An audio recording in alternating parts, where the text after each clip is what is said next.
안녕하세요.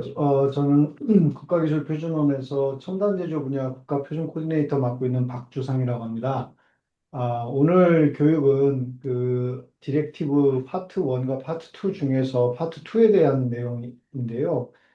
이제 표준 작성이라고 해서 사실 정확히 말하면 이 작성법은 그 아이소하고 IEC에서 공식적으로 발간하는 모든 발간물, 그러니까 국제 표준이든 기술 규격이든 기술 보고서든 또는 아이소의 가이드, IEC 가이드 이런 여러 문서들에 공통적으로 적용되는 작성 규정입니다. 그래서 이 부분을 좀 설명을 드릴 건데 이제 문제는 저희가 주어진 거는 시간이 1시간 반이고 디렉티브 파트 2만 해도 사실은 100페이지가 살짝 넘는 분량이고 그 외에 여러 가이드라든가 이런 것들이 다 있고 또 하나가 지금은 OSD라고 해서 온라인 스탠다드 디벨롭먼트라는 방식으로 전부 전환을 했습니다.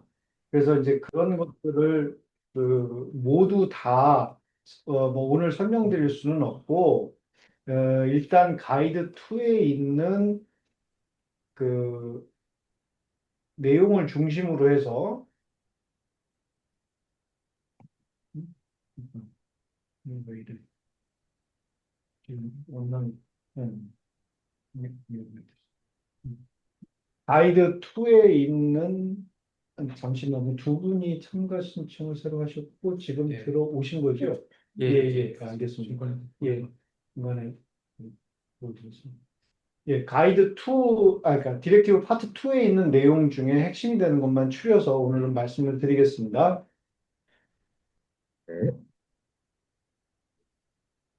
먼저 전체적으로 표준을 개발하는 단계는 그 MP를 내기 전과 MP를 제출한 후 이 둘로 일단 구분을 해야 되는데 MP를 제출하기 전 단계가 PWI라고 하는 단계가 있습니다.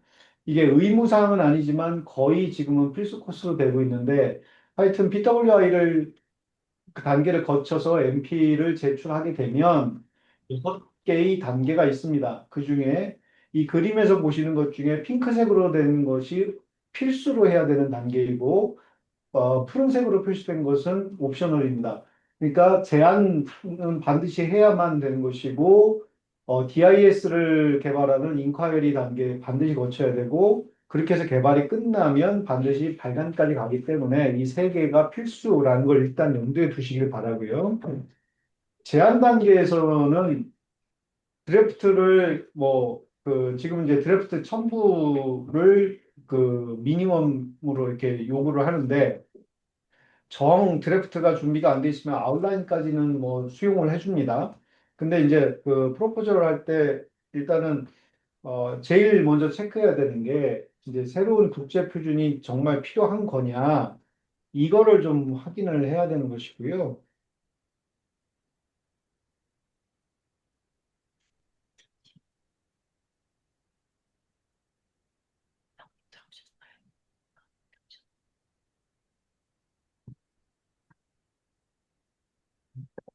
잠시만요.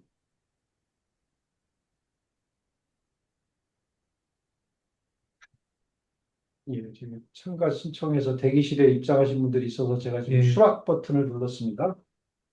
예, 음, 어, 제안 단계에서 일단 이 표준의 필요성에 대해서 이렇게 확인을 해야 되고요. 그거에 대해서는 아이소, IC 양쪽에서 다 공통으로 쓰고 있는 글로벌 렐러번스 팔러스라는 문서가 있습니다. 거기에 따라서 한번 검토를 하셔야 되고, 뭐 제안을 하고 투표를 하고 이렇게 진행이 됩니다.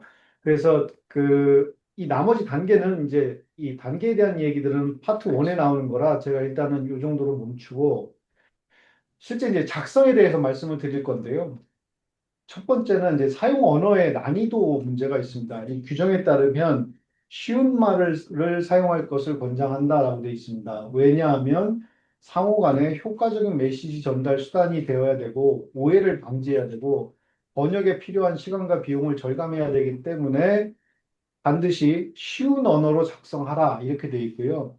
여기서 말하는 쉬운 말이라는 게 뭐냐? 규정에 따르면 이렇게 설명을 합니다. 주된 메시지에 대해 명쾌해야 한다. 문장을 짧고 간결하게 유지한다. 능동태 문장을 사용한다. 이렇게 돼 있습니다. 쉽게 말해서 우리 옛날 영어 문법 배우던 걸 돌이켜 보면 일형식, 이형식, 삼형식 문장을 쓰고 사형식이나 오형식 쓰지 마라 이렇게 얘기합니다. 특히나 원어민들이 그 점에 대해서 많이 좀 악유를 해요. 근데 한국 사람들이 작성한 문서를 보면 이게 문장 읽어보면 이게 그 위원회에서 누가 작성했는지 대본 드러나는 게 이 부분이에요. 한국 분들한테 문서 작성하라고 해놓으면 문장을 정말 복잡하고 어렵게 써놔요. 그게 우리나라 입시교육 때문에 그러는데 그럴 필요 없습니다. 그냥 일형식 간단하게 생각하시면 일형식을 쓰든지 이형식을 쓰든지 삼형식으로 쓰시면 됩니다. 자, 한번 비교를 한번 해볼 텐데요. 왼쪽에 보시면 It is important that you shall read the notes, advice, and information detailed opposite, then complete the form of a leaf all sections prior to its immediate return to the council by way of the email provided. 이렇게 써 있어요. 이게 대충 해석을 해보면 반대편에 기재된 주석, 권고, 그리고 정보를 반드시 읽어라. 그런 다음에 그러니까 전체 섹션을 포함하는 양식을 완성하는 즉시 우리가 제공해준 봉투에 넣어서 위원회로 돌려보내라. 이런 말이에요. 근데 이거를 바람직하게 쓰려면 오른편처럼 그냥 please read the notes opposite before you fill in the form.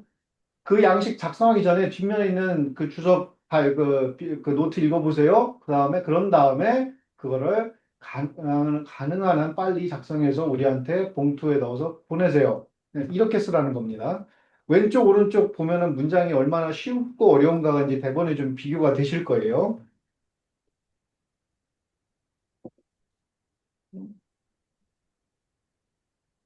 그 다음에 이제 표준문서 작성 참고라고 했는데 이거는 제가 이따가 보여드리겠습니다. 그 아이소 홈페이지에 가보시면 모델 다큐먼트라고 하는 게 있습니다. 그래서 그걸 보시고 전체적인 구조를 파악하시면 좋을 것 같고요.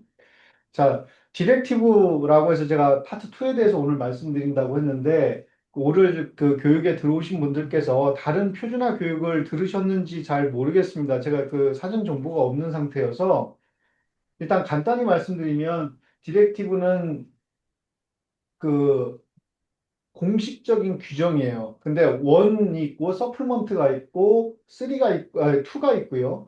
그 외에 가이드라는 것도 있습니다. 즉 디렉티브의 오피셜 룰이라고 하면 파트 1과 파트 2가 있고요. 보충판이라고 하면 아이소 보충판이 있고 IC 보충판이 따로 있습니다. 그리고 그 외에 JTC1 같은 그런 공동기술위원회는 자기들만의 별도 규정이 또 따로 있습니다. 그래서 그런 것들을 서플먼트라고 부르고요. 그 외에 디렉티브는 아닌데 가이드라고 부르는 문서들이 또 따로 있습니다. 그래서 오늘은 디렉티브 파트 2에 있는 문서 작성만을 제가 말씀드리겠지만, 잠시만요.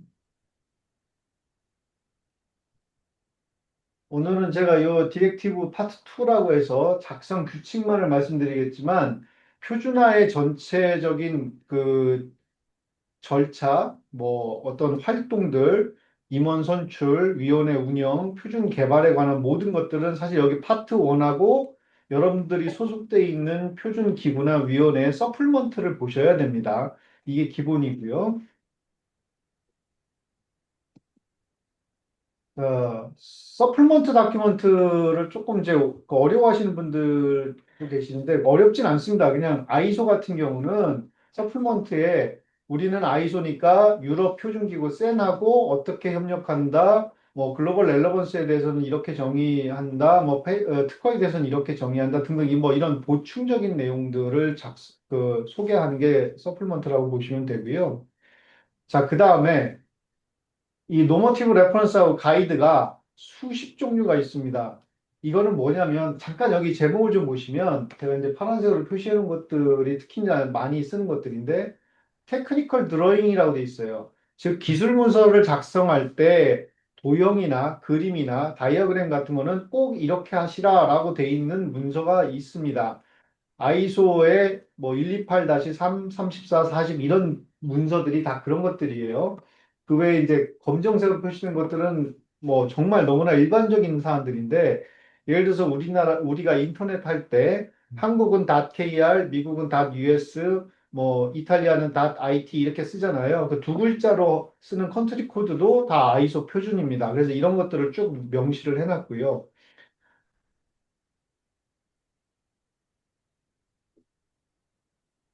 여기 한번 보시면은 이것도 이제 그 그래피컬 심볼 앤 다이어그램이라고 돼 있는데 뭐 액추에이터도 있고 측정 및 제어 장치 이런 것도 있고 기본적인 기계 구성 요소 뭐 밸브와 댐퍼 이런 것들이 있어요.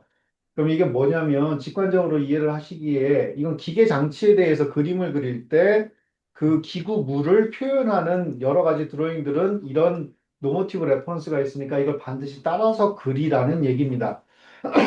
그럼 이런 걸 따르지 않은 채로 그림을 그려서 내면 이제 무슨 문제가 생기냐? 중앙사무국에 나중에 발간해 주십시오라고 해서 FDIS를 보내면 중앙사무국에서 검토하고 돌려보냅니다. 이 그림 틀렸으니까 다시 그려와라 이렇게. 아, 그 의료기기에 대해서는 이렇게 정해져 있는 노모티브 레퍼런스는 없어요. 근데 이제 여러분들께서 개발하시는 의료기기가 뭐 전자회로라든가 또는 일반적인 우리가 알고 있는 밸브나 파이프나 뭐 이제 그런 구조물들을 포함하고 있다면 이런 것들을 반드시 따르셔야 합니다. 그리고 이쪽 보시면 수량과 단위에 대한 노모티브 레퍼런스들이 또 다 있어요. 예를 들어서 공간과 시간, 기계장치, 뭐 연력학 분야에서 쓰는 수량과 단위 이런 것들 따로 다 만들죠. 근데 제가 찾아봤더니 뭐 아직 의료 분야에 대해서는 별도로 수량과 이 단위에 대한 뭐 그 노모티브 레퍼런스를 제정하지는 않은 것 같습니다. 자, 그 다음에 가이드라는 문서가 있어요. 그래서 아이소 가이드가 있고, 아이소 IC 가이드가 있고, IC만 쓰는 가이드도 또 따로 있습니다. 여러분, 오늘 교육 받으시는 분들께서 아이소의 위원회에서 활동을 하실지, IC 위원회에서 활동하실지에 따라서 살짝 좀 달라질 텐데, 그 본인이 속한 위원회에 적용되는 이런 가이드의 리스트도 한번 좀 보셔야 될 거고요. 그다음에 전체 리스트, 가이드 리스트도 제가 이제 곧 설명드리겠습니다. 이렇게 보면은 이런 가이드들이 또 쭉 있어요. 이게 또 한 수십 개 됩니다. 여기는 별하별 내용이 다 있고요. 특별히 뭐 완전히 기술 중심으로 작성되는 거냐 그런 것도 아니고 쉽게 말해서 우리가 표준을 개발하다 보니 또는 표준화 활동을 하다 보니 이러이러한 거 정도는 아이소나 IC 같은 국제표준기구 차원에서 좀 가이드를 만들어 주시면 좋겠습니다라고 해서 만드는 문서가 가이드예요. 그래서 예를 들어서 제일 첫 번째로 가장 많이 쓰는 가이드가 ISO IC 가이드 2라는 문서가 있습니다. 이거는 표준화 그리고 연관된 활동에 대해서 사용하는 일반적인 용어 정의를 포함하고 있습니다. 그래서 이 ISO IC 가이드 2를 읽어보시면 표준이란 무엇이다, 국제표준이란 무엇이다, 국제표준기구는 무엇이다 등등 그런 정의들이 다 여기 담겨 있습니다. 다만 제가 하나 말씀드리고 싶은 건 이런 문서에 써 있는 내용을 너무 절대적이다라고 신봉하실 필요는 없어요. 왜냐하면 개발한 지가 벌써 20년이 넘다 보니까 거기 적혀 있는 개념들이 실제로는 그 일선 위원회에서는 좀 적용되지 않는 것들 또는 이제 진작에 좀 바꿨어야 되는데 아직 바꾸지 못하고 있는 것들 그런 내용들도 좀 있기 때문에 가이드는 그냥 가이드일 뿐이에요. 그 여러분들께서 맨다토리로 반드시 따라야 되는 뭐 그런 거는 아니지만 내부에서 표준화 활동을 하면서 어떤 그 이제 충돌이 있다거나 이제 모호한 문제들이 있다거나 그런 것들에 대해서는 가이드를 한 번씩 찾아보시면 좋습니다. 예컨대 가이드 59번 코드 오브 굿 프랙티스 포 스탠더다이제이션이라고 돼 있어요. 표준화를 함에 있어서 모범 사례를 위한 어떤 강령 이런 것들이 있거든요. 이런 걸 읽어보시면 이제 위원회를 전체적으로 진행하는 데 있어서 도움이 되고요. 자, 그다음에 예컨대 이런 것도 있어요. 마지막에 보시면 어떤 제품에 관한 표준을 만드는 데 있어서 환경 이슈가 있으면 그것을 어떻게 처리할 건가, 그걸 어떻게 해소할 건가에 대한 가이드, 이런 것도 있습니다. 이게 달리 말하면 여러분들께서 표준화 활동을 하시다가 어떤 모호한 문제가 있어서 계속해서 표준을 개발하는데 지연을 일으키거나 해소되지 않는 문제가 있거나 그런 이슈가 있다면 직접적으로 그럼 이러이러한 거에 대한 가이드를 만들어 달라 또는 만들자라고 이슈를 제기할 수도 있고요. 다만 차이가 뭐냐면 이런 가이드는 TC에서 만들지 않습니다. TC나 SC에서 이슈를 제기하고 수요를 제기할 수는 있으나 이런 가이드의 개발은 아이소는 표준화 활동을 책임지는 TMB, 테크니컬 매니지먼트 보드에서 개발하게 돼 있고요. IC는 스탠더다이제이션 매니지먼트 보드라고 해서 TC를 총괄하는 이사회가 있는데 각각 거기서 개발하도록 되어 있습니다. 그래서 뭐 이렇게 풀 리스트에서 쭉 다 있습니다. 자, 그러면 일단 기본적으로 여러분들께서 아셔야 되는 게 아이소 IC 디렉티브 파트 1이 있고요. 각 소관위원회에서 위원회를 커버하는 보충판 서플먼트 문서가 있고 가이드 문서가 있고 노머티브 레퍼런스가 있어요. 그리고 이걸 그럼 전부 다 알아야만 표준 문서를 작성할 수 있느냐? 그렇진 않습니다. 대부분의 위원회는 디렉티브 파트 2만 알아도 표준 문서를 작성하는데 문제가 없습니다. 왜? 거기 있는 많은 멤버들이 집단 지성을 발휘해서 오류가 있거나 우리가 그동안의 경험을 볼 때 그 표준 문서에서는 이런 것은 이렇게 표기한다 등등 이런 거를 서로 의견을 주고 받으면서 개발하는 과정을 거치기 때문에 여러분들께서 이 문서를 모두 다 읽지 않아도 표준 문서를 개발하는 데는 문제는 없습니다. 디렉티브 파트 2만 숙지하시면 되고요. 가이드나 노머티브 레퍼런스는 꼭 필요할 때 본인이 직접 찾아서 그 부분만 발췌해서 확인하고 적용하시면 되는 겁니다. 그렇기 때문에 너무 이 수많은 문서를 다 봐야 되는 거냐라고 이렇게 부담 가지실 필요는 전혀 없습니다. 그래서 아이소 IC 가이드에 대해서는 제가 이제 좀 말씀을 드렸고요.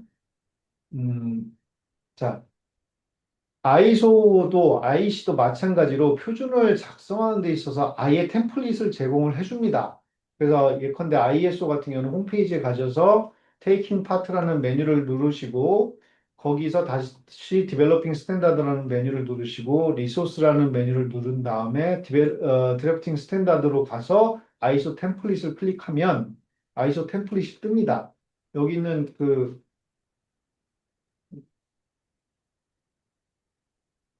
음,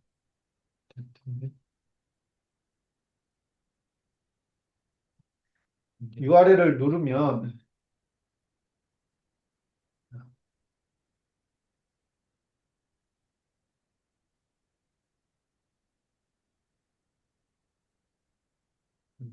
예, 여기 이제 파일이 하나 다운 받게 돼 있어요.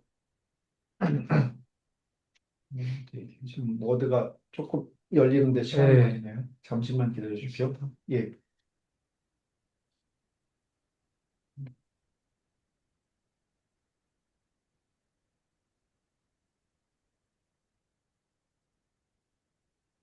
예, 이런 템플릿 문서를 그냥 제공을 합니다. 그러니까 이제 너무 어려워 마시고 이런 템플릿을 이용해서 직접 작성하시면 되고요.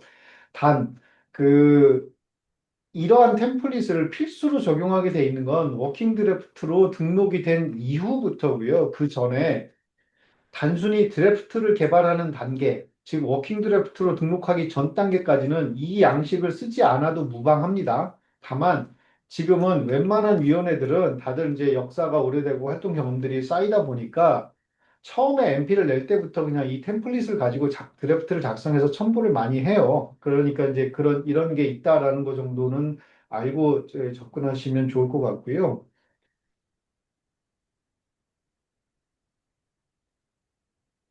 지금 강의 자료를 문의 주셨는데, 아마 이 자료는 이, 저희 재단을 통해서 아마 오늘 그 교육 받으시는 분들에게 배포가 되는 것으로 알고 있습니다.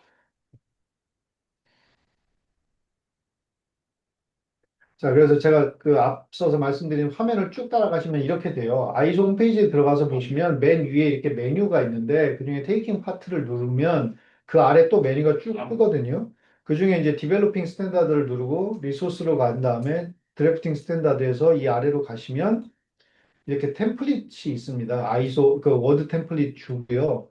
제가 아까 모델 다큐멘트라는 말씀을 잠깐 앞에서 그 URL 두 개만 보여드리고 넘어갔는데, 이 모델로 제공하는 표준인 문서가 있고요. 모델로 제공하는 표준에 대한 어멘드먼트 문서가 있습니다. 그래서 이런 것들을 이거 각각 열 몇 페이지밖에 안 돼요. 길지 않습니다. 그래서 이런 걸 보시면, 아, 국제 표준이라는 게 아이소나 IC가 요구하는 이러한 문서들이 어떤 구조를 갖고 있구나라고 하는 것을 쉽게 이해하실 수 있습니다. 자, 제가 보여드린 템플릿인데, 그 템플릿을 놓고 이제 하나하나 좀 설명을 드리겠습니다.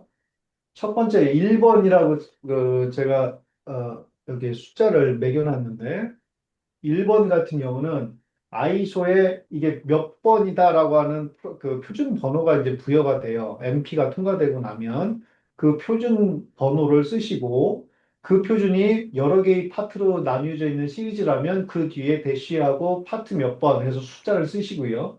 콜론 다음에는 이 네 개의 칸은 연도를 쓰는 건데 이거는 일간 연도기 때문에 여러분들이 개발하시는 과정에는 쓰실 필요 없습니다. 근데 저희가 이제 여러 가지 이런 것들이 다 디테일하게 디렉티브에 정의가 되어 있지는 않다 보니까 실제로는 어떤 일들이 생기냐면 어떤 위원회는 발간할 때까지 이 칸을 안 채우고 그냥 공란으로 두는 위원회도 있고 어떤 위원회는 CD 개발할 때 CD 개발하던 연도를 쓰기도 하고, DIS 개발할 때마다 막 그 연도가 넘어갈 때마다 연도를 계속 바꿔서 이렇게 작성하는 그런 위원회도 있고요. 맨 마지막에 대문자로 X라고 써 있는 건 언어의 버전을 얘기합니다. 잉글리시면 대문자 2로 나갑니다. 근데 이거는 여러분들께서는 개발하는 과정에서는 그 위원회에 소속된 TC나 SC의 컨벤션을 그냥 따르시면 돼요. 이거는 고민하실 문제는 전혀 없고요. 그다음 2번에 이 문서를 개발하는 아이소의 TC가 몇 번이냐? TC 번호 쓰시고 TC 밑에 SC가 있으면 SC 몇 번이고 그 밑에 워킹그룹 몇 번이다. 그럼 워킹그룹 번호 쓰시면 됩니다. 자, 그런데 TC, SC 워킹그룹 다 쓰는 경우는 어떤 경우냐? 여러분들이 개발하는 이 문서가 아직 CD 단계가 아닐 때 그 이전까지만 유효합니다. 워킹그룹에서 작업을 계속 하거나 말거나에 상관없이 CD 단계로 넘어가면 그 문서는 관할이 그 위원회가 관할이에요. 그래서 그때는 이 워킹그룹이라는 거 여기 번호를 삭제하시면 됩니다. 마찬가지로 TC 밑에 어느 워킹그룹에서 개발을 하는데 그 워킹그룹이 SC 소속이 아니라 TC 직할 워킹그룹이면 가운데 SC 땡땡이라고 되어 있는 건 삭제하시면 됩니다. 자, 세크레터리엇 이거는 그 위원회가 소속돼 있는 그 위원회를 담당하는 사무국의 NC나 내셔널 바디나 내셔널 커미티의 기호를 쓰시면 됩니다. 예컨대 여러분들께서 어떤 표준을 개발하는데 그 소위원회 SC에서 개발하는 거면 그 SC를 담당하는 간사국이 어디냐? 미국이면 안시나 니스트라고 쓰셔야 될 거고 일본이면 지스크라고 쓰게 될 거고 한국이면 캐츠라고 쓰게 될 겁니다. 이제 그걸 얘기하는 거고요. 그러면 이제 SC가 아니라 TC로 올라가면 어떻게 되느냐? TC하고 SC는 대체로 간사국이 다를 가능성이 높습니다. 그럼 그 구분해서 쓰셔야 되고요.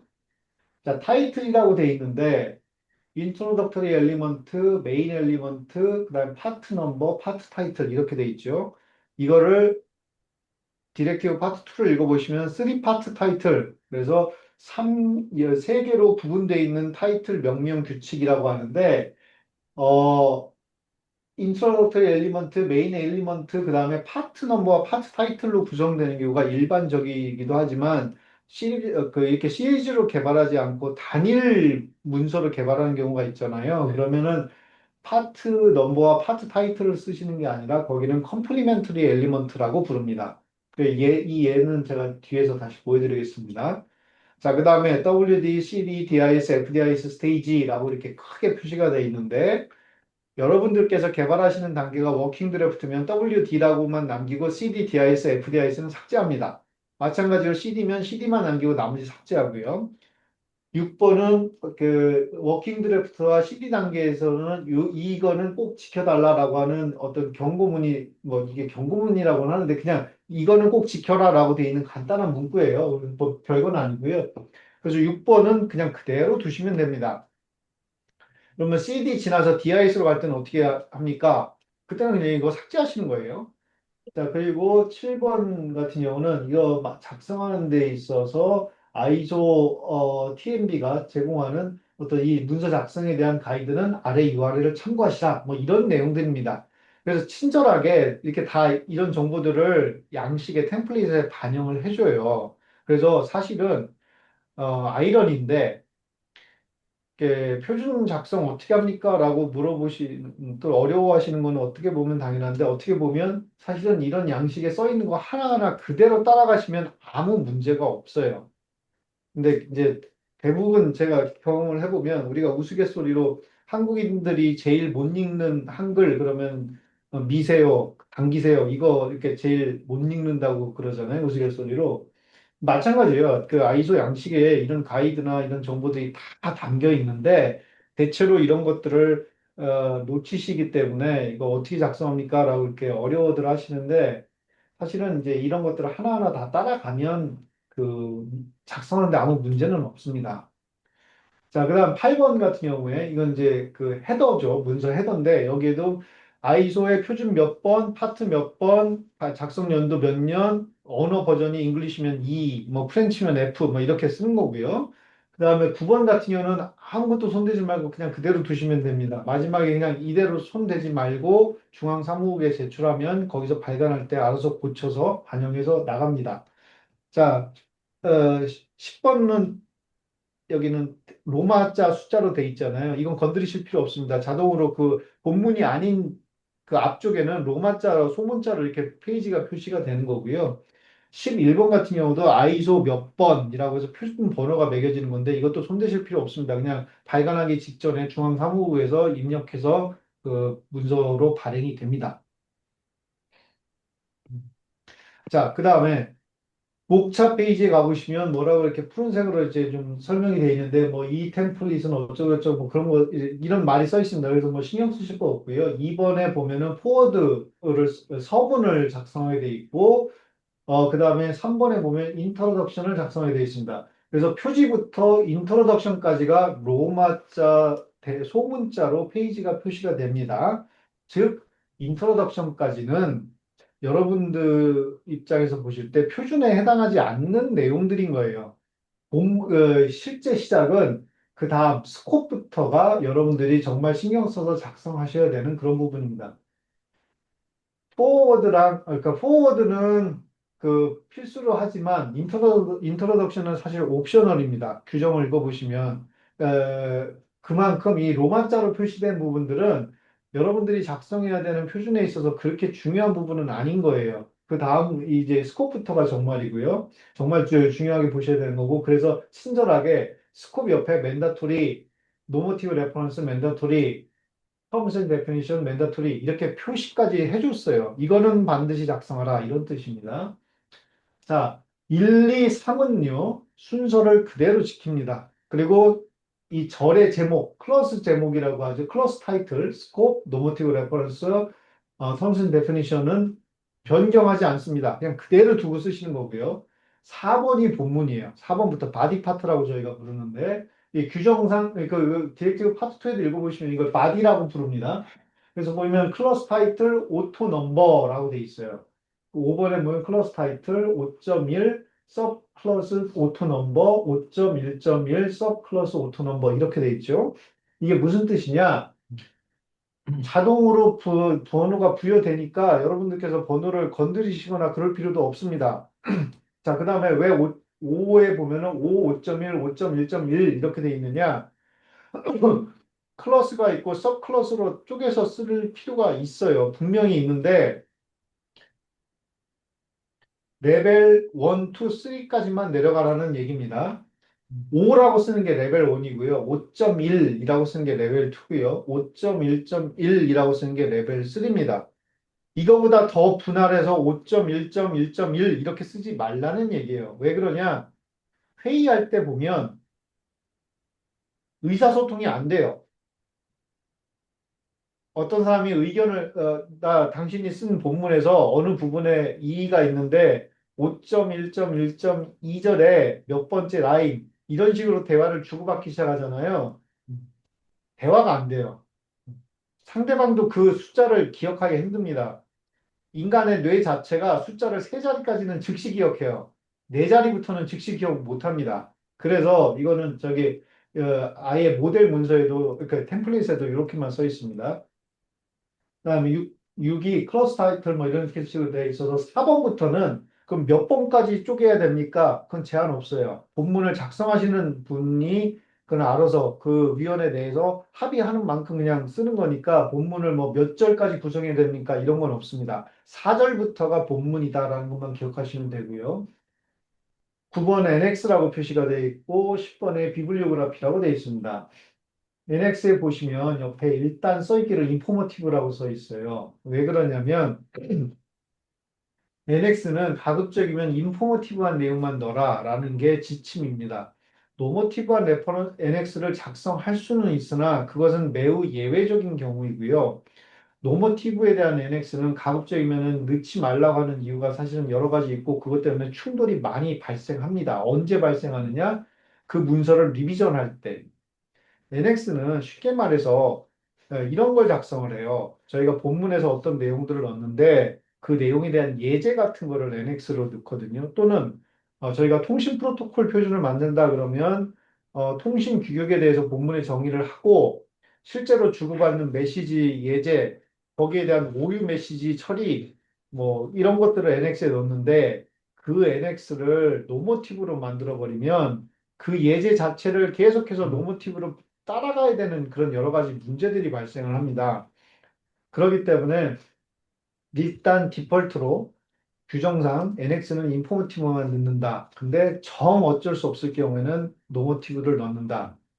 근데 노모티브 NX가 권장되는 경우가 있어요. 어떤 경우냐면 분명히 이 본문에서 정의한 어떤 규칙에 따라서 무엇을 작성해야 되는데 그 사례를 꼭 제공해 줘야 되는 경우가 있습니다. 근데 그 사례가 너무 길어요. 또는 그런 테이블을 만들어야 되는데 본문에 그 테이블이 너무 길다. 그런 경우는 NX로 빼라고 오히려 권장을 합니다. 그리고 그런 경우는 당연히 노모티브가 됩니다. 그런 거 허용이 돼요. 그리고 권장됩니다. 그래서 이런 것들은 그 위원회에서 그 여러 가지 그 의견을 그 표준화 경험이 많은 분들이 의견을 주면 그걸 따라가도 되고요.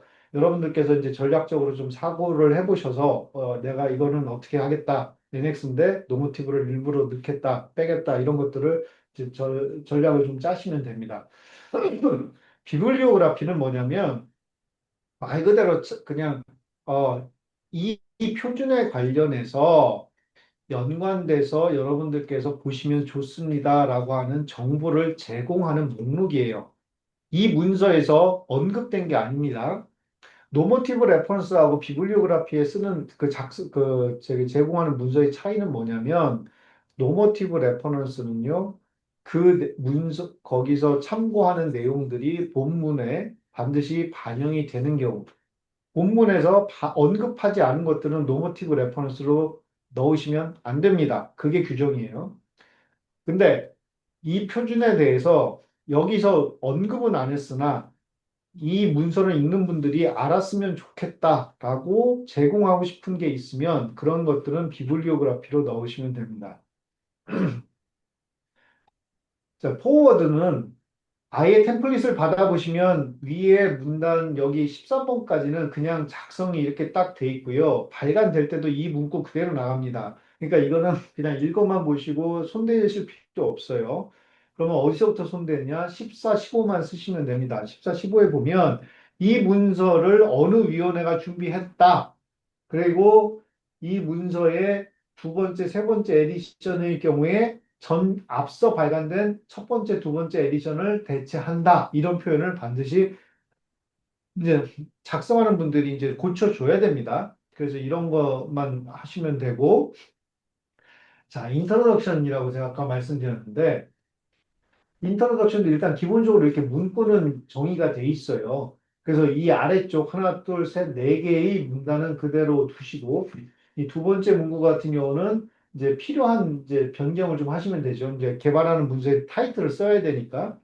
근데 이 앞에 이 텍스트를 입력하세요라고 돼 있는데 여기 보시면 어떤 특허를 보유하고 있는 게 있으면 그걸 식별해라 등등 뭐 그런 것들을 이제 쉽게 말해서 이 표준에 관련된 특허 정보가 있다거나 하면 여기다가 미리 인트로덕션에다가 쓰시라 이렇게 좀 권장이 돼 있는데 이것만 쓰는 건 아닙니다. 인트로덕션은 제가 이따 예제를 보여드릴 건데 기억하셔야 될 건 인트로덕션은 첫 번째 옵셔널 파트고 그렇지만 실제로 표준에 거의 맨다토리로 다 들어갑니다. 제가 지금까지 본 문서 중에 인트로덕션 파트를 빼고 발간한 경우는 못 봤어요. 그러면 인트로덕션 뒷부분은 건드리지 않는 거니까 그냥 두고 앞부분은 그럼 뭘 쓰면 됩니까? 이 문서하고 연관된 특허에 관해서 알고 있는 사람들이 있으면 이걸 적으시면 되고, 그거보다 더 중요한 건 왜 이 표준을 개발하는가에 대한 배경, 이 표준의 개발 배경을 여기에 인트로덕션에 씁니다. 즉, 이 표준의 필요성, 그런 걸 쓰시는 거고요. 자, 그럼 본문에 들어가면 다시 한번 여기 본문에서 타이틀을 반복해서 적습니다. 세 개 파트로 작성이 된다라고 아까 말씀드렸고요. 그런 다음에 1절이 스콥입니다. 맨다토리라고 되어 있고 2절이 노모티브 레퍼런스 4절이 텀스 앤 데피니션을 쓰는 아니 2절이 저기 노모티브 레퍼런스를 쭉 쓰고요. 3절이 용어 정의를 쓰고요. 예전에는 Terms and Definitions and Abbreviation이라고 해서 약어까지 이렇게 있었는데 지금은 그거는 빠졌습니다. 그래서 약어는 그냥 임의로 쓰셔도 여기 작성을 추가해도 좋고 아니어도 상관없습니다.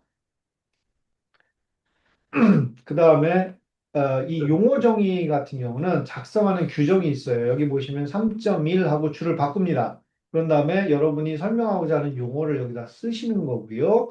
그 용어의 정의를 다시 줄을 바꿔서 기술을 합니다. 그런 다음에 주석을 달게 있으면 노트 1, 2, 엔트리 해놓고 어쩌고저쩌고 해놓고 그 주석을 쭉 쓰는 거고요. 그러니까 주석 1번은 노트 1 to 엔트리고요. 주석 2번은 노트 2 to 엔트리. 그러고서 설명 쓰는 겁니다. 주석 번호는 그렇게 매기는 거고요. 그러면 이 용어 정의를 어디서 가져왔는지에 대한 소스를 또 작성을 해줍니다. 대괄호를 열고 소스 콜론 찍고 아이소 스탠다드 몇 번, 타이틀은 거기에 몇 절 또는 몇 점 몇 절 이렇게까지 쓰시는 겁니다. 자, 그 다음에 이제 4절부터가 제가 본문이라고 말씀을 드렸고요. 그 본문의 경우에는 서클러스를 레벨 1, 2, 레벨 2, 3까지만 작성한다. 라고 돼 있고, 여기 보면 이제 갑자기 수식도 좀 예제가 나오고, 조건절 쓰는 방법도 나오고, 이렇게 쭉 나오죠. NX, 아까 NX를 말씀드렸는데, NX의 경우에 중간에 NXA, NXB, NXC라고 해서 문서의 중앙에 오도록 위치를 시키고요. 줄을 바꿔서 가로 열고, 인포머티브인지 노머티브인지를 반드시 표기합니다. 그런 다음에 다시 줄을 바꿔서 NX 타이틀을 여기다 써줍니다. 예를 들면, example of figure and a table 아래에 있는 어떤 그림이나 뭐 테이블 예제 뭐 이런 식으로 제목을 달고 A.1, A.1.1, A.1.1.1 이런 식으로 클래스 타이틀을 붙인다라고 되어 있고요. 이거는 레벨 1, 2, 3까지 이것도 작성을 했는데 대신에 여기는 A가 레벨 1이 아니고요. 레벨 1이 A.1이라고 이렇게 숫자를 붙입니다. 즉 이게 NX 전체 A이기 때문에 이렇게 하는 거고요. 그럼 NXB로 넘어가면 B.1, B.1.1 이런 식으로 번호가 붙게 됩니다. 자, 그다음 여기서부터가 많이들 틀리시거나 오해를 하거나 위원회마다 컨센서스가 잘 구축이 안 돼 있는 부분인데 규정에 따르면 그림은 반드시 이렇게 그리게 돼 있어요. 이게 그림이 뭐 단순한 것 같지만 이게 사실은 굉장히 그 규정이 까다롭습니다. 첫 번째 보시면 선으로 그려져 있죠. 이 선은 실선이거나 점선이거나 겹선이거나 굵은 선, 가느다란 선, 그걸 다 구분해서 선을 적용하게 돼 있고요. 선 하나하나가 각 기능 모듈을 구분해야 되는 것이고요. 여기 보시면은 여기는 아무것도 없는 공백이지만 여기는 이렇게 저기 점이 좀 찍혀 있죠. 그래서 면을 이런 식으로 구분합니다. 여기는 회색으로 칠이 돼 있고 여기는 검정색으로 칠하게 돼 있고 그 겉에는 다시 또 이제 색 없이 이렇게 돼 있죠. 면을 이런 식으로 구분하라는 겁니다. 자, 그런 다음에 그럼 이 그림에서 말하는 구성 요소는 몇 가지가 있느냐? 1, 2, 3, 4, 네 가지가 있는 거예요. 그러면 각 구성 요소에 대해서 번호를 매기고 그 번호는 그림 안에 넣지 않습니다. 반드시 그 번호는 밖으로 빼야 되고요. 번호하고 그 번호가 지칭하는 대상에 대해서 실선 화살표로 연결하게 돼 있습니다. 이건 필수예요. 이건 반드시 지켜야 되는 규정이에요. 그런 다음 길이나 크기, 이러한 사이즈를 표기할 때 양쪽에 스타트하고 엔드를 바로 표시를 하고요. 양쪽 화살표로 이렇게 그 마크를 해주고 거기에 숫자와 단위를 적게 되어 있습니다. 이게 다 규정입니다. 그런 다음에 이 그림의 명칭은 그러니까 그림이 아니라 여기에 써 있는 단위의 그 수치의 단위가 무엇인지 그 단위는 우측 상단에 따로 표시합니다. 그래서 여기 보시면 dimensions in millimeters 이렇게 되어 있습니다. 자, 그런 다음에 1, 2, 3, 4를 뭐라고 부르느냐? 키라고 부릅니다. 7번에 보시면 키라고 되어 있고요. 1번은 무엇을 의미하는지 정의를 쓰고 2번은 무엇인지 3번은 무엇인지 4번은 무엇인지 이렇게 씁니다. 그림 아래 좌측 하단에 키 값을 써주게 되어 있습니다. 그 아래 이 그림에 대한 주석은 다시 키값 아래 8번 항목에 노트라고 해서 쓰게 돼 있고요. 마지막으로 이 그림의 제목은 키값, 노트값 다 써준 다음에 그 아래 줄 바꿔서 그림 중앙에 피규어 A.1 롱 대시를 하고 그림의 제목 이렇게 쓰는 겁니다. 제가 그 표준 드래프트 검토해달라고 받아보면 거의 대부분 모든 위원회에서 못 지키는 게 이 그림에 관한 규정이에요. 근데 이거는 사실 강요하기는 요새는 좀 어려운 것 같기는 해요. 왜냐하면 이 그림에 대한 규정이 이렇게 만들어진 이유를 제가 좀 배경을 말씀드리자면 표준기구가 한참 활동을 하던 시절 80년대, 90년대로 돌아가 보면 인터넷 속도가 안 빠릅니다. 모니터나 그래픽 카드가 흑백이었고 전화 모뎀을 쓰는 게 일반적이었고 그러다 보니까 칼라나 사진을 집어넣으면 볼 수 없는 사람들이 훨씬 많았어요. 그래서 그때 당시에 ITU 같은 국제전기통신위원회에서 문서를 작성하는 규칙을 만들 때 흑백으로만 표시를 하고 텍스트와 실선, 점선 이런 걸로만 간단하게 그려라 라고 하는 걸 규정으로 만든 적이 있었고 그러한 배경하에서 당시에 이제 그림을 이렇게 그리자라고 하는 게그 정의가 됐고 그 규정이 현재까지 흘러오고 있습니다. 그러다 보니까 이거를 강제하기는 어려운데 예컨대 아까 말씀드렸던 기계 장치, 배관, 뭐 공장 플랜트에 대한 그 설비 이런 것들을 표준 문서로 만들 때는 반드시 이걸 다 지킵니다. 근데 최근에 보면 표준 문서에 파워포인트로 만든 컬러 다이어그램이나 컬러 사진 이런 게 많이 들어가는데 그런 표준을 개발할 때 여러분들께서 DIS 단계에 들어가면요. 워드로 만든 문서 본문하고 별도로 이 문서에 들어간 그림과 테이블을 다 별도 파일로 빼서 함께 TMB나 SMB에 제출하게 돼 있어요. 그러면 거기서 그냥 보고 통과시켜 줄 수도 있으나 리턴 시켜서 이거 고쳐라, 이거는 받아들일 수 없다라고 하는 경우가 왕왕 생깁니다. 그러면 그만큼 또 문서 개발이 짧게는 몇 주, 길게는 몇 달 지연이 돼요. 그러니까 여러분들께서 컬러 그림이나 컬러 사진을 많이 쓴다고 하면 사전에 그 위원회를 담당하는 TPM, 테크니컬 프로그램 매니저 또는 IEC는 테크니컬 오피서라고 부르는데 그분들한테 확인을 꼭 받으세요. 의장이 그런 걸 다 컨트롤 해주면 좋은데 의장이 그걸 컨트롤 못하는 경우도 있을 거예요. 그러면 프로젝트 리더로서 사전에 그런 리스크를 다 없애는 게 좋으니까 TPM이나 테크니컬 오피서한테 미리 한번 체크를 하시는 게 좋습니다. 자, 테이블 작성법. 여기는 보시면 먼저 그림하고 다르게 일단 문서의 중앙에 테이블 제목을 먼저 적습니다. 그런 다음 줄을 바꿔서 테이블을 이렇게 만드는데 맨 위 행에다가 각 컬럼의 제목을 그 필드 값을 적습니다. 이거는 뭐 예를 들면 순번, 이거는 뭐 명칭, 이거는 내용 뭐 이런 식으로 들어가겠죠. 근데 여기 보시면 시리즈 넘버, 압력, 길이, 온도 이런 식으로 이제 그 뭐야 필드 값이 그러니까 컬럼 값이 이렇게 정의가 되어 있고요. 컬럼에 대해서 각각 그 주어진 값을 이렇게 그 아랫줄에 씁니다. 근데 여기 보시면 맨 위에는 굵은 글씨로 일단 써 있어요. 근데 또 하나 보시면 압력에 대해서 그 단위는 줄을 바꿔서 중앙에 이게 아마 P니까 PSI 값 아닌가 싶고요. 그 아래는 MPA라고 되어 있고요. 그 다음에 이게 랭스 같은 경우는 제가 지금 잘 안 보이는데 뭐 LN이라고 돼 있는 것 같고 그 아래 밀리미터 단위로 표시하라는 거겠죠. 그러니까 랭스를 그림에서 기호 약어로 LN이라고 썼는데 그것의 단위는 밀리미터다 이런 뜻이 될 거예요. 그러니까 P1, L1, 뭐 T1 이렇게 된 거군요. 그러니까 프레셔의 경우에 그림에서 P라고 표기를 했고 이거의 단위는 MPA다. 랭스는 L이라고 표기를 했고 밀리미터 단위다. 이런 얘기를 여기에다 다 써주는 겁니다. 이게 규칙이에요. 이렇게 쓰시는 거고요. 그래서 이 아래 그 아랫줄로 가서는 각각에 대해서 A 타입에 대해서는 시리즈 번호가 240 얼마. 그래서 압력은 50, 길이는 216, 온도는 50 이런 식으로 이제 값을 표시한다라고 돼 있고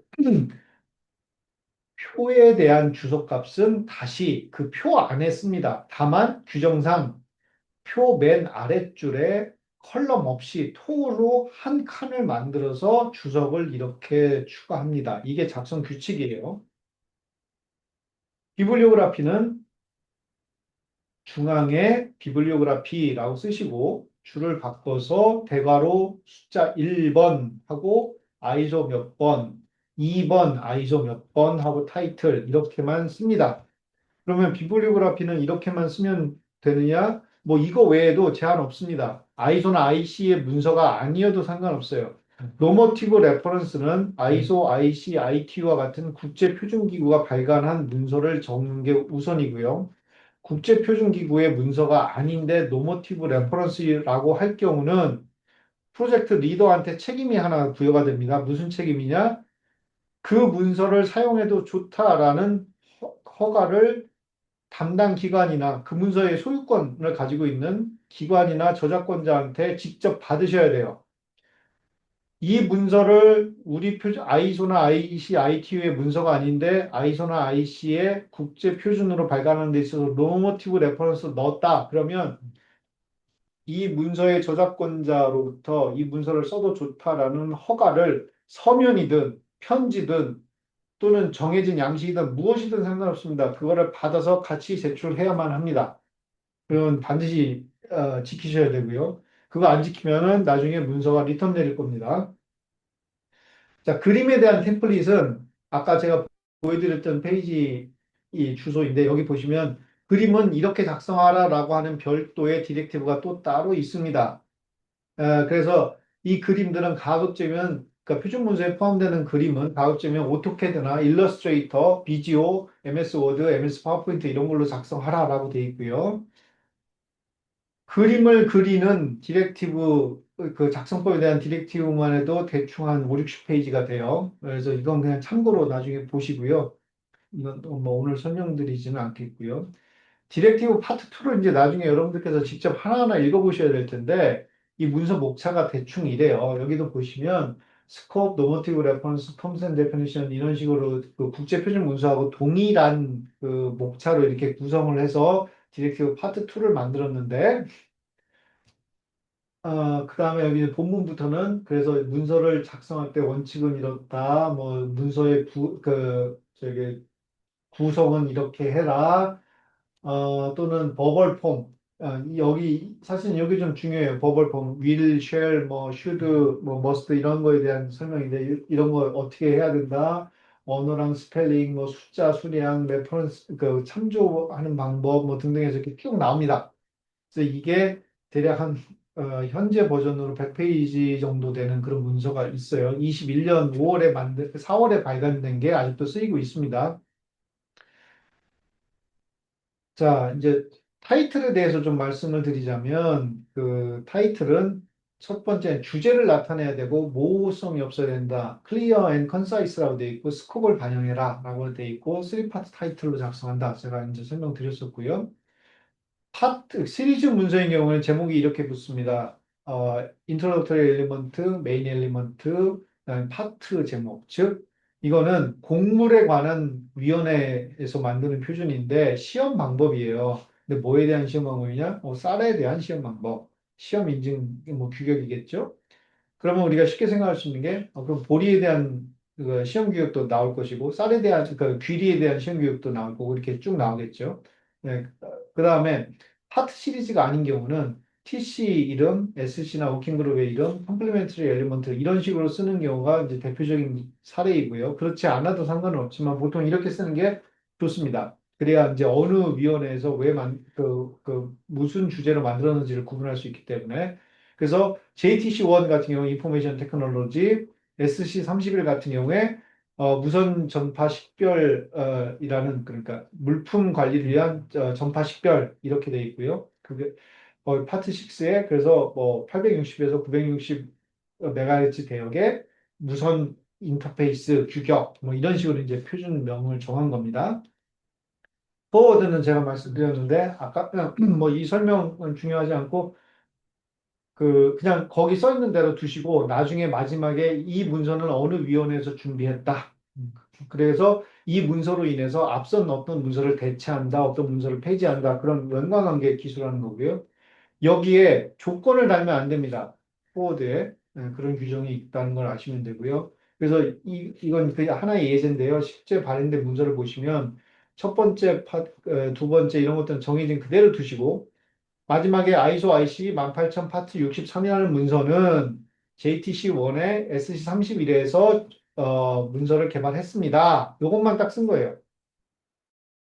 그리고 이 문서는 가 발행됨으로써 첫 번째 문서를 취하하고 폐지하고 대체합니다.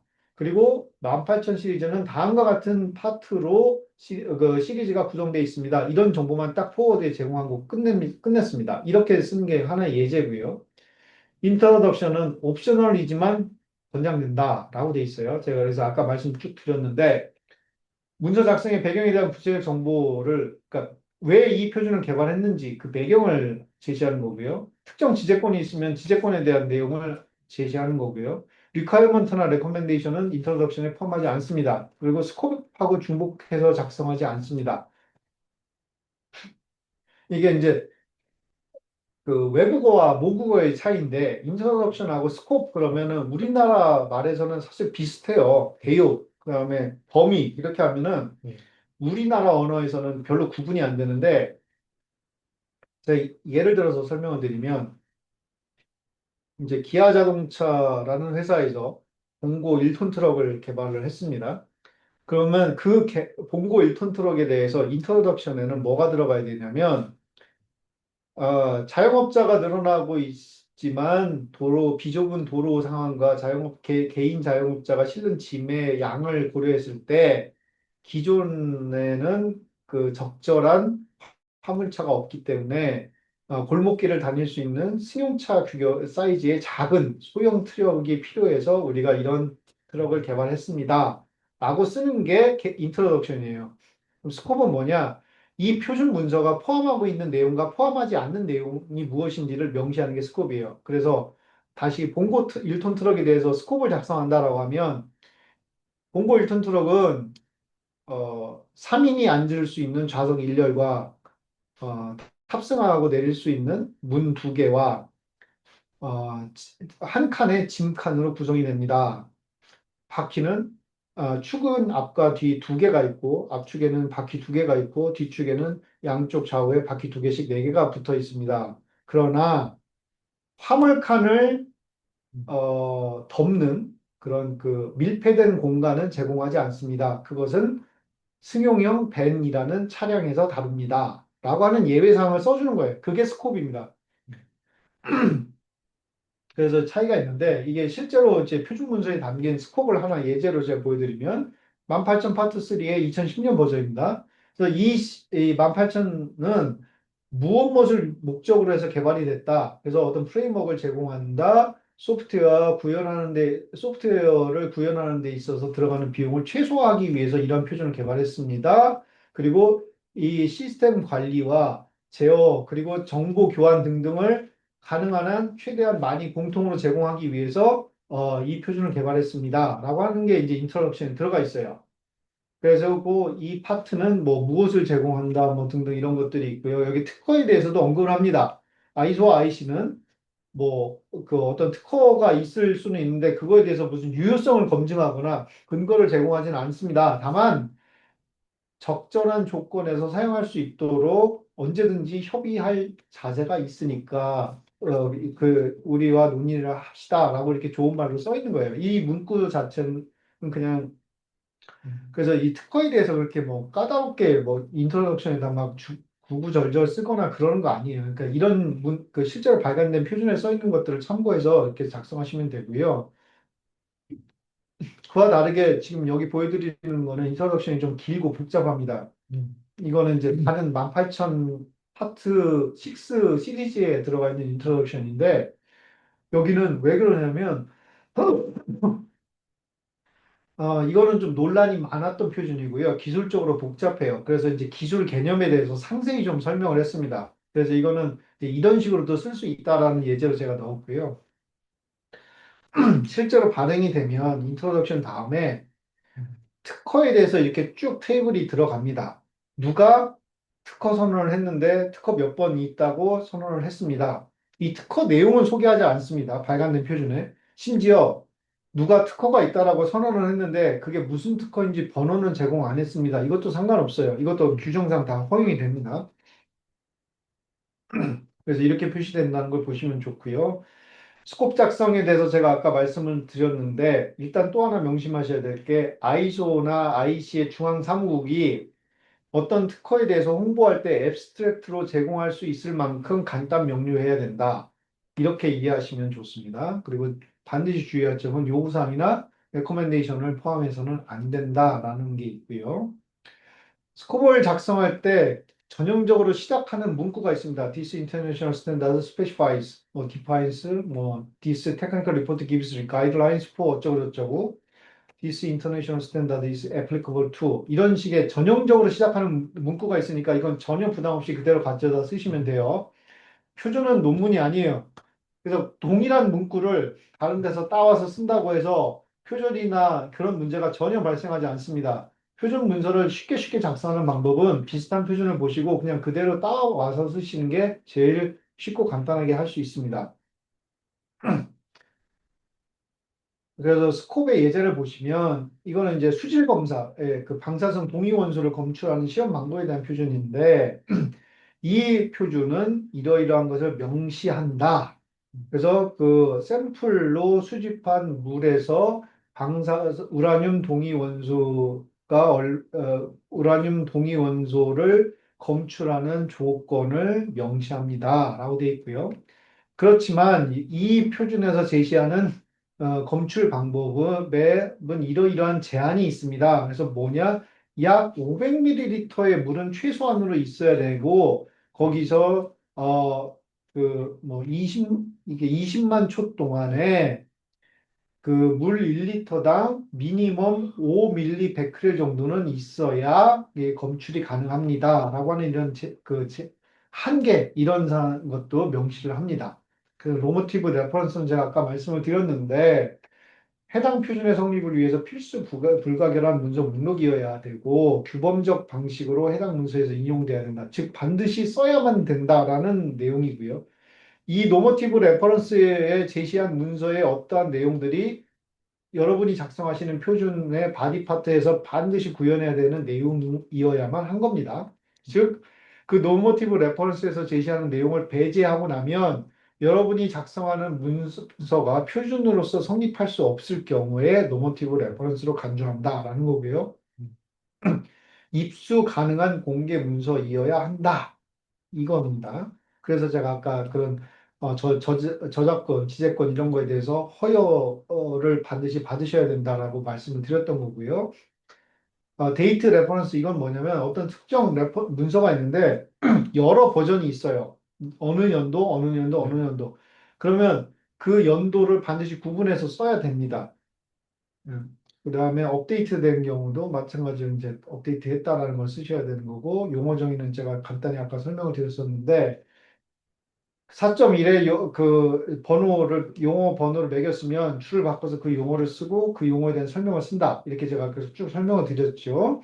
그 다음에 비교해야 되는 용어가 있으면 CF 점 해놓고 여기다 비교해야 되는 용어를 쓰는 거고요. 노트 쓰는 법 제가 아까 말씀드렸고, 주석, 이게 이제 제일 복잡하게 쓰는 용어 정의의 경우에는 이런 사례가 있다라고 보시면 돼요. 그 용어가 있고, 그 추가로 이 용어를 이런 용어로도 부른다. 그래서 약어로는 이렇게 쓰더라. 그래서 정의는 뭔데? 주석 1번은 뭐고, 주석 2번은 뭐고, 이러한 용어 정의에 대한 소스는 이런 겁니다. 라고 이렇게 쓰는 겁니다. 심볼하고 그 약어 같은 경우는 쓰셔도 그 표준에 작성해도 좋고요. 작성 안 해도 상관없습니다. 버벌 폼, 이게 사실 제일 중요한데, 이 부분은 제가 좀 설명을 드릴게요. requirement의 경우에는 shall이라고 씁니다. must라고 쓰시면 안 돼요. 즉, 여러분께서 작성하신 어떤 문장이 그 표준 내에서 요구사항에 해당하는 것이면 shall을 쓰셔야 되고요. 여러분께서 작성하신 어떤 문장이 그 표준 내에서 권고에 해당하는 경우 should를 씁니다. 허용, 여러분께서 작성하는 문장이 표준 내에서 허용을 의미할 경우에 may를 씁니다. can이라고 쓰면 안 돼요. 이게 한국어의 한계인데 한국어에서는 may도 can도 둘 다 뭐뭐 할 수 있다라고 번역을 합니다. 그래서 이게 굉장히 많은 오류를 일으켜요. 한국인들이 영어 문서를 작성할 때. 그런데 그냥 영어 문장을 작성하시면서 내가 작성하는 이 문장이 표준 내에서 허가권, 허용, 그 이런 퍼미션을 의미하는 경우라면 그 문장에는 may라고 쓰셔야 되는 거고요.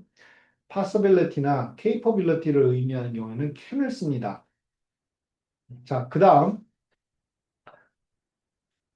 must는 쓰지 마세요. 그냥 must는 쓰는 거 아니다라고 이해하시면 됩니다. 예, 예. 이 must는 원래 영어 문장에서 must라고 쓰면요. 이걸 안 지키면 너에게 퍼니시먼트가 가해질 거야 라는 의미가 있어요. 그렇기 때문에 저희가 공식 문서, 특히나 국제적으로 통용되는 그 공식 문서에서는요. 반드시 쓰지 말라고 하는 문구가 must입니다. must는요. 선전포고에나 들어가는 문구예요. 예.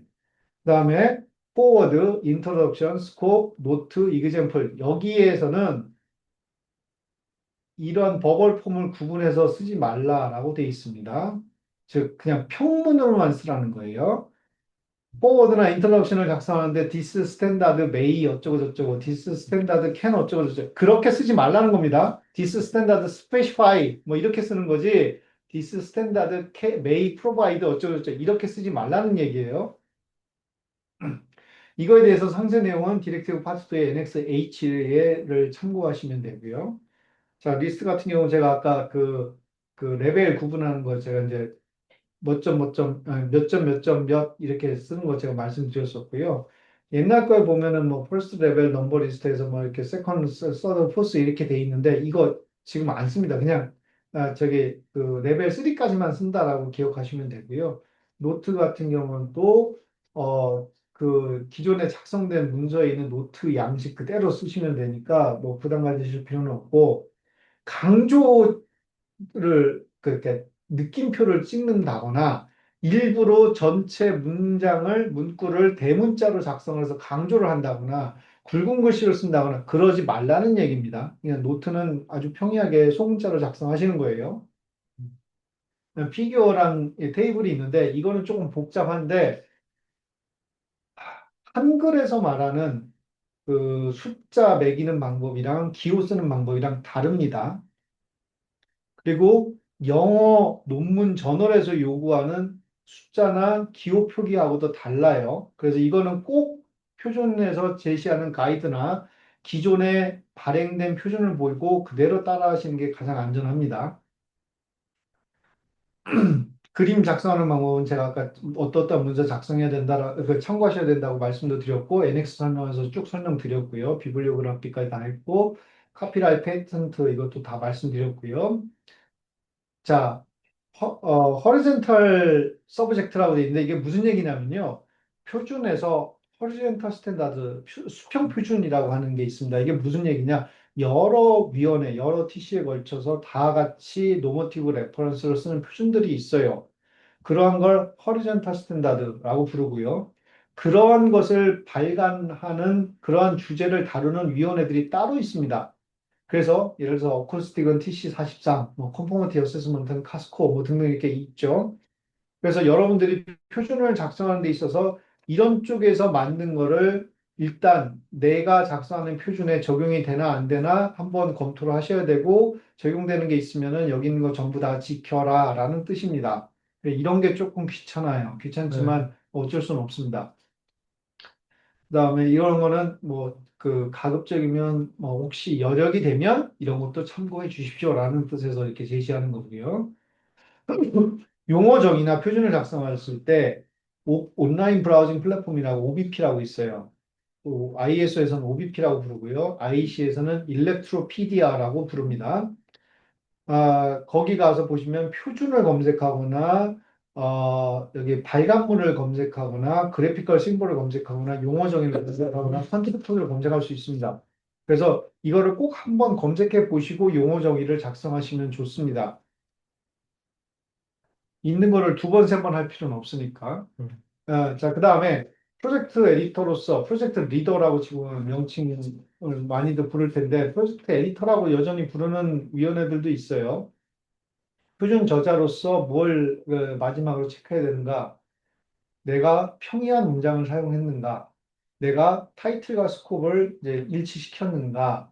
노머티브, 인포머티브 레퍼런스를 적절하게 다 인용했는가? 그림, 테이블, NX, 비블리오그래피 등등에 대해서 그 이제 번호 부여를 적절히 했는가? 틀리지 않고 일치시켰는가? 그다음에 OBP, 오픈 브라우징 플랫폼에서 용어 정의를 다 확인했는가?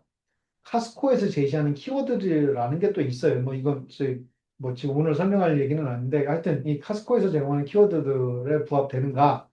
그다음에 음영이나 그러면 괜히 쓸데없이 불필요한 어떤 뭐 이렇게 장식하는 그런 것들 있죠. 음. 테이블에 그런 것들을 썼다면 다 제거했는가.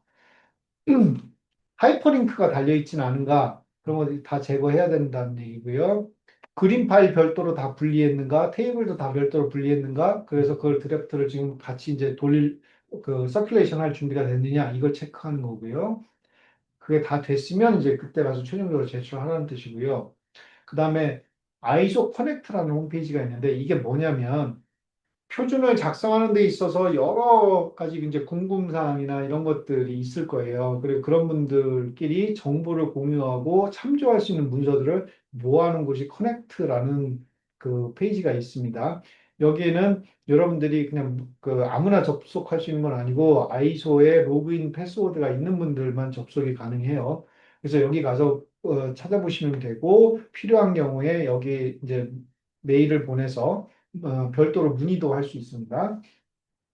XML 스키마 같은 경우는 뭐 굳이 개인 수준에서 이걸 다룰 필요는 없는데 점점 전자화되고 있기 때문에 나중에는 이 XML 스키마도 별도로 작성을 해서 보내는 위원회들도 나와요.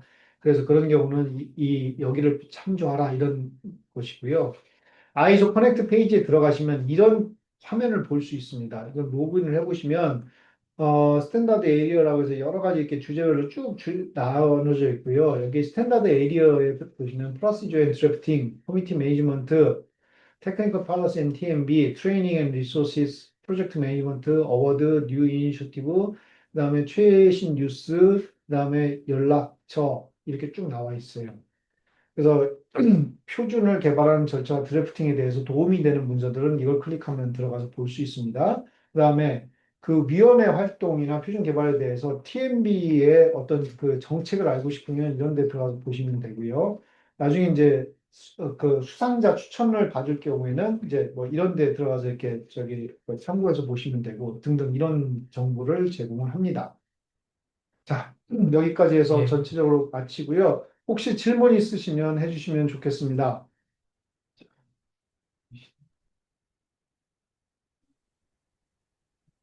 안녕하십니까. 너무 잘 경험을 토대로 정리해 주셔서 잘 들었습니다. 저는 애트리 김재준이라고 합니다.